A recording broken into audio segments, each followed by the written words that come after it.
Казвам се Венцислав Ангелов, Граждански форум Промяна, създател на Фейсбук групата на Народно движение Баста. Тази група, която създаде искрата на революцията в България, в Фейсбук. Но трябва да виждаме и ние какво правим за държавата. Трябва да имаме и отговорност. Това мога да заявя. Таня, дай думата на някой около тебе, който иска да каже нещо в заключение. Моля, ако трябва влез вътре. Един патриот, Иво, от квартал до Лапите, беше зверски пребит за това, че каза истината. Кой е в град Русе. Казвам се Венцислав Ангелов, баща на 7 деца, 5 непълнолетни. Представител на Граждански форум Промяна. Говорим за гигантска корупция.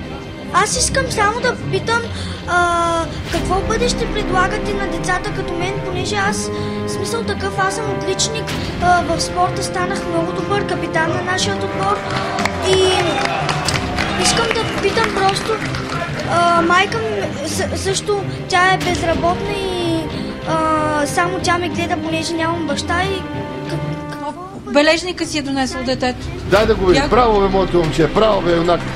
Яден. Аз предлагам вие да станете патрон на такива деца. Махнете и само да кажа, понеже ми подсказва продуцента ми подсказва, сега ще възрева, като ви го кажа това нещо. Но това детенце беше описано в тия досиета на Държавна сигурност, така ги наричам аз, които дойдоха до мене с нощи. Това детенце беше наречено Изрод. Само това ще ви кажа. Ето го. Отлично.